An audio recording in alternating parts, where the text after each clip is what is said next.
আড্ডাগুলির অন্দরমহলে আড্ডাগুলির অন্দরমহলে আজ আরো একটি নতুন পর্ব নিয়ে এসে গেছি। আর আজকের পর্বের অতিথির নাম তো বলবোই, তার আগে বলে দিই অতিথি যে কাজটা করেছেন।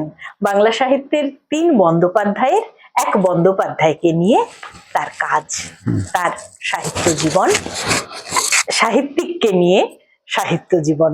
তার সঙ্গে পরিচয় করিয়ে দিচ্ছি, তার নাম ডক্টর গৌরমোহন রায়। স্যার, আপনাকে এই আড্ডাগুলির অন্দরমহলে স্বাগত জানাচ্ছি। ধন্যবাদ। আচ্ছা, আড্ডাগুলির অন্দরমহলে আপনার হয়তো কখনো যাওয়া হয়নি, কিন্তু এই অনুষ্ঠানে আপনি যুক্ত হয়ে গেলেন, অন্দরমহলের একজন মানুষ হয়ে গেলেন। হ্যাঁ, আপনি কেমন আছেন? আগে তো ভালোই ছিলাম, তবে সম্প্রতি বয়স অনেক বেড়ে যাওয়াতে আর আগের মতো সুস্থতা নেই। আচ্ছা, এই আচ্ছা, বেশ কিছু ওষুধপত্র খেতে হয়। আচ্ছা, সেটা শরীর থাকলে সকলের হবে। বাইরে যাওয়া একরকম বন্ধ হয়ে গেছে গত 8-9 মাস হলো। আপনি ঘরে নিজের মতন পড়াশোনা করেন? নিজের মতো পড়াশোনা করি, নিজেই থাকি। আচ্ছা, খুব ভালো। হ্যাঁ, আপনার যে কাজ তারাশঙ্কর বন্দ্যোপাধ্যায়কে নিয়ে, সেই কাজের জায়গাটা আমাদের দর্শকদের শোনাতে চাই। আপনি তারাশঙ্কর বন্দ্যোপাধ্যায়কে নিয়ে যে কাজ করবেন সেটা কবে থেকে মনে হলো? আর আপনার কাজে, অধ্যাপনার কাজে আসার আগে ছাত্রাবস্থায় নিশ্চয়ই আপনি কাজ শুরু করেছিলেন। সেই শুরুর দিনগুলো আপনি কি করে সাহিত্যে আসলেন, সাহিত্যের প্রতি আকর্ষণ কেন জন্মালো? আসলে আমি ছোটবেলা থেকেই এই পড়াশোনার ব্যাপারে খুবই আন্তরিক এবং বিদ্যার জগৎটাকে আমি খুব শ্রদ্ধার চোখে দেখতাম। আচ্ছা, এটা আমি আমার বাবার কাছ থেকে পেয়েছি। বাবার বইয়ের একটা সংগ্রহ ছিল, নিয়মিত বই কেনা। 14 বছর বয়স থেকে আমি পড়াশোনা, বাইরের বইয়ের পড়াশোনা শুরু করি। কেশব সেনের আত্মচরিত তখন পড়া হয়ে গেছে। তারপরে 16 বছর বয়সে কপালকুণ্ডলা পড়েছি, কিন্তু ভালো বুঝতে পারিনি। তারপরে কলকাতা কলেজ এবং ইউনিভার্সিটিতে পড়ার সময়, পড়াশোনা কোথায়? কলকাতা? হ্যাঁ, কলকাতায়। আচ্ছা, আমার পড়াশোনা সবই কলকাতায়। আর জন্ম আপনার? আমার জন্ম হচ্ছে বারাসাতের পাশে দামনগাছিতে। আচ্ছা, তার মানে আপনি মানে আমাদের পশ্চিমবঙ্গের দক্ষিণ দিককার মানুষ। হ্যাঁ, দক্ষিণ।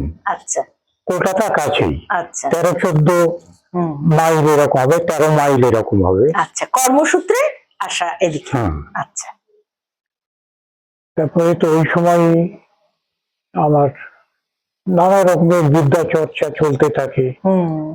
ইংরেজিটা ভালো করে শিখি ওখানেই, বাংলা তো ভালোই। তারপরে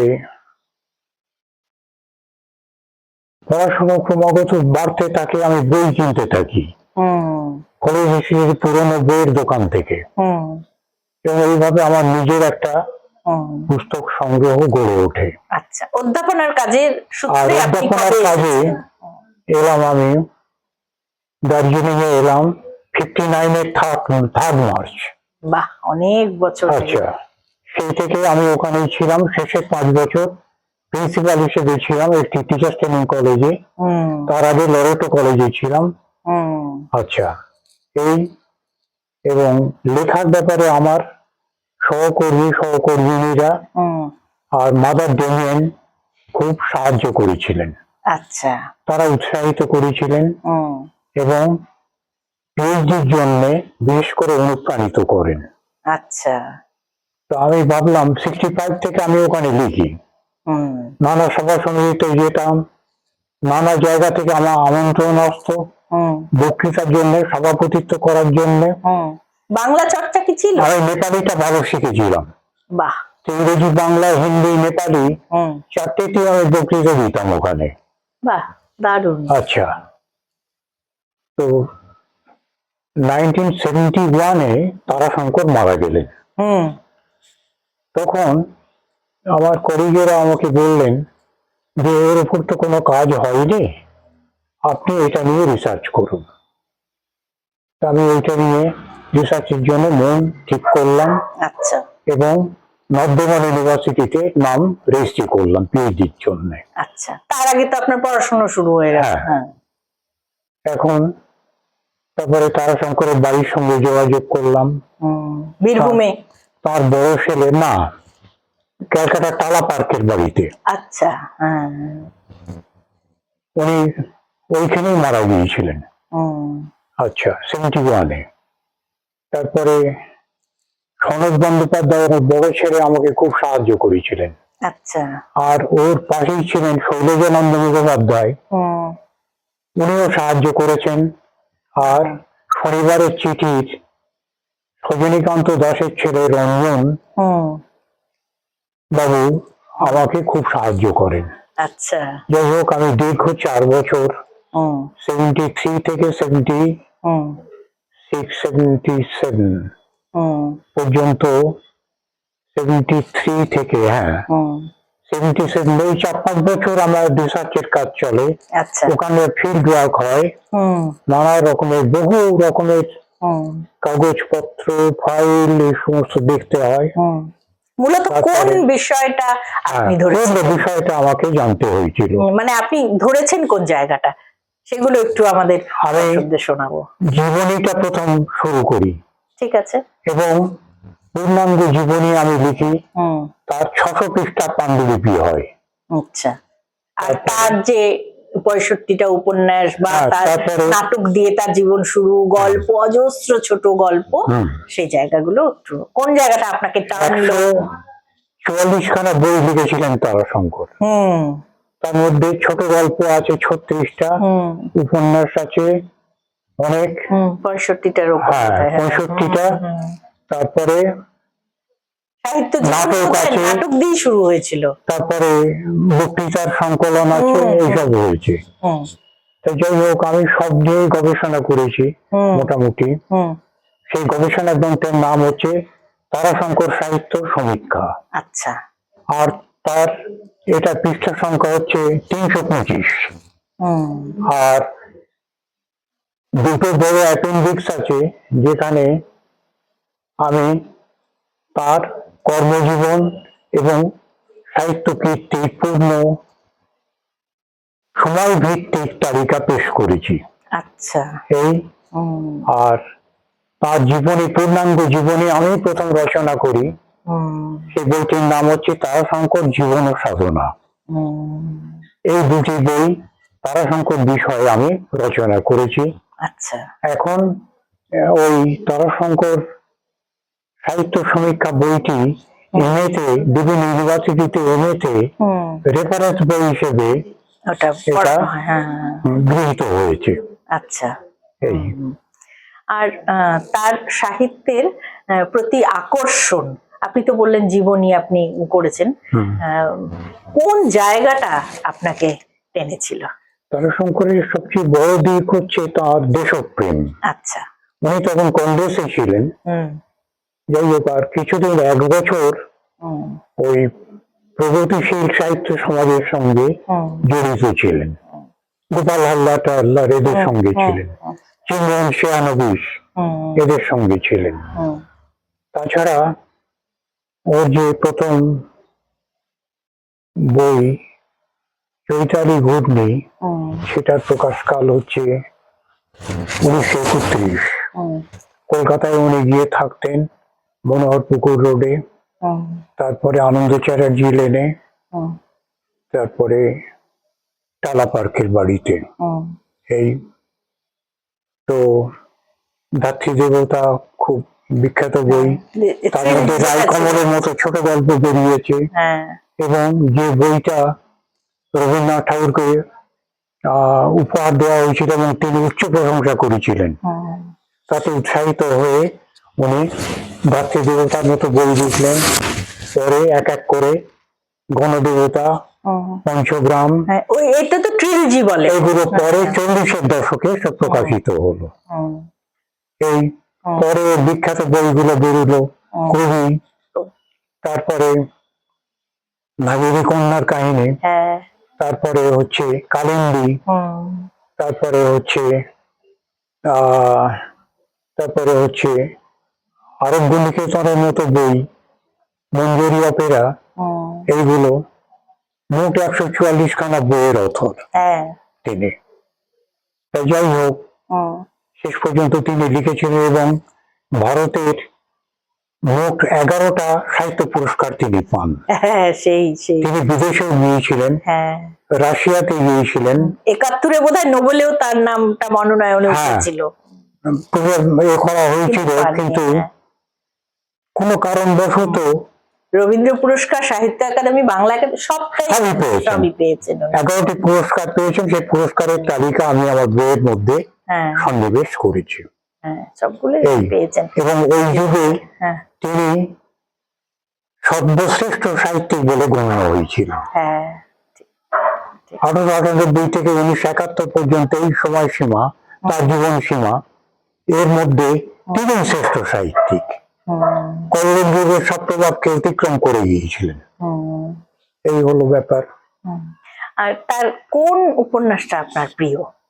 আমার কাছে, আমি রিসার্চের মধ্যে বলেছি যে আরোগ্য নিকেতন তার সর্বশ্রেষ্ঠ উপন্যাস। তাই কেন, সেটা একটু যদি আপনি। কিন্তু অন্যরা বলেন যে গণদেবতা পঞ্চগ্রাম, কিন্তু আর ধাত্রী দেবতা, যেটা বলা হয়, গভর্নমেন্ট অফ ইন্ডিয়াতে বিশেষ পুরস্কার দেওয়া হয় ওখান থেকে, জ্ঞানপীঠ অ্যাওয়ার্ড পেয়েছে, কিন্তু এইটা। আচ্ছা, আমি আমার রিসার্চ ওয়ার্কে বলেছি যে আরোগ্য নিকেতন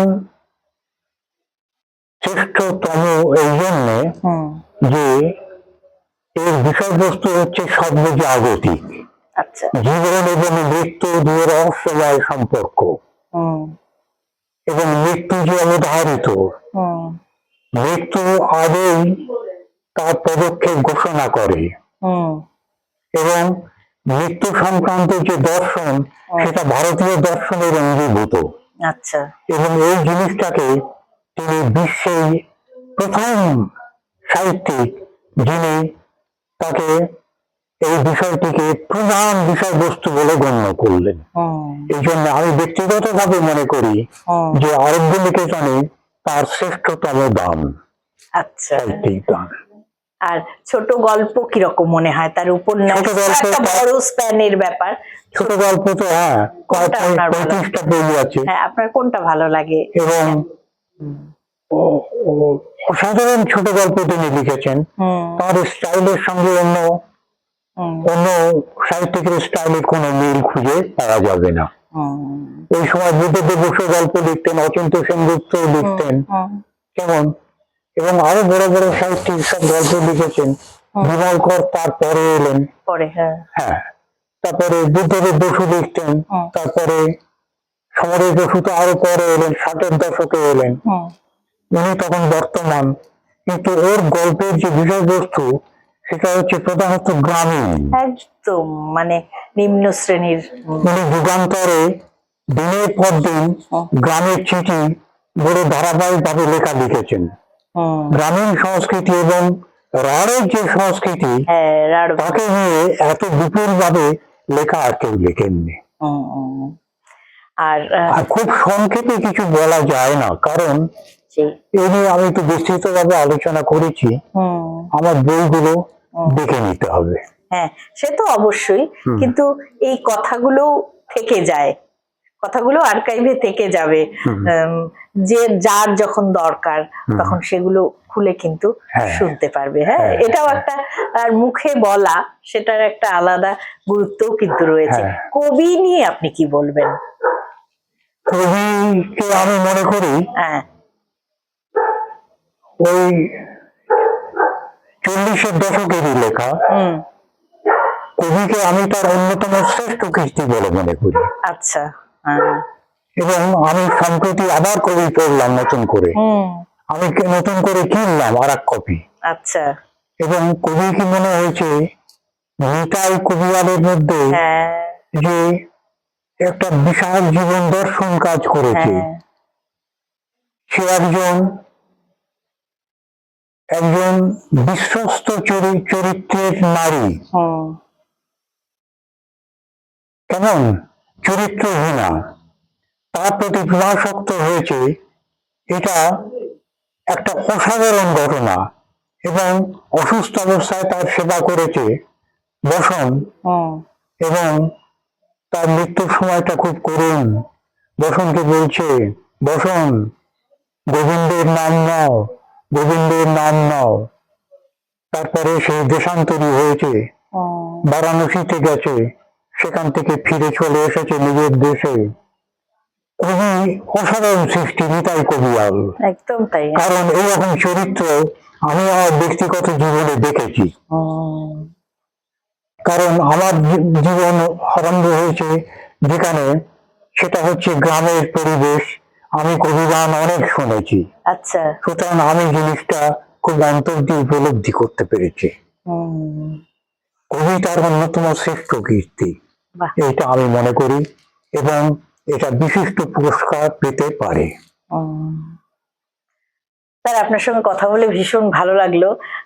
অনেক কথা শোনার ছিল, আরো জানার ছিল, কিন্তু আপনার মানে বেশি কথা বলানো এখন একটু নিষেধ রয়েছে।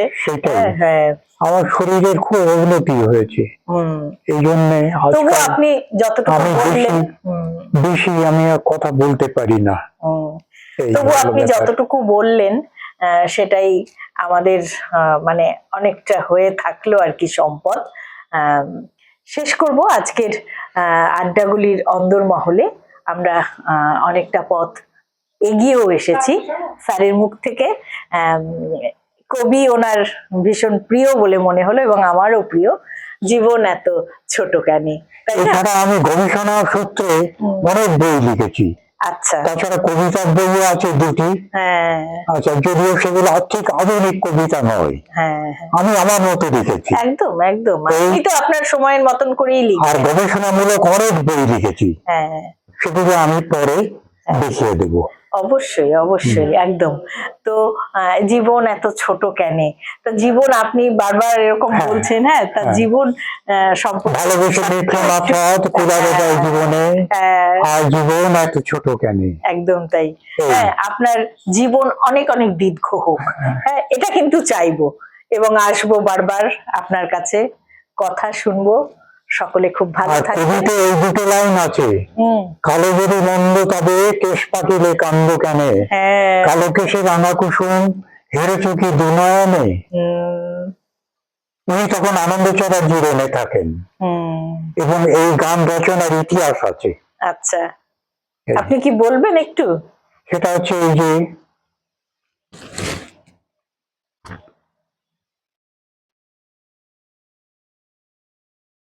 এর একটা পংক্তি তিনি রচনা করেছেন বিকেল বেলা, তখন তার মেয়ের খুব অসুখ।